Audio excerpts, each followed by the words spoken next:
Good morning. Good morning. কখন আসলেন? 9টায়। এত সকালে?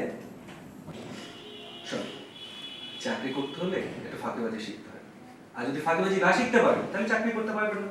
সবাই আমরা যারা অভিনয় করি, যারা অভিনয়কে ভালোবাসি, তারা সবসময় চাই হলো বড় পর্দায় কাজ করতে। হ্যাঁ, কারণ বড় পর্দার কাজগুলো আসলে অনেক বেশি রয়ে যায়। আমার কাছে মূলত হচ্ছে অভিনয়, কোথায় অভিনয় করছি ওটা আমার কাছে ফ্যাক্ট না।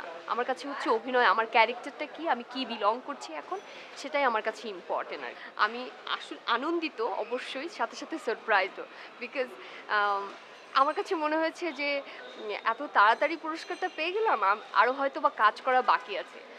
আমি পাওয়ার পরে আমার আসলে কাজের প্রতি আগ্রহটা আরও বেড়ে গেছে, এবং অ্যাজ এ যদি সত্যি কথা বলতে হয় নারী হিসেবে জায়গাটা আরও মনে হলো যে আরও উপরের দিকে চলে গেল, এবং দায়িত্ববোধটা আসলে বাড়িয়ে দেয়। প্রত্যেকটা পুরস্কারই প্রত্যেকটা দায়িত্ববোধটা বাড়িয়ে দেয়।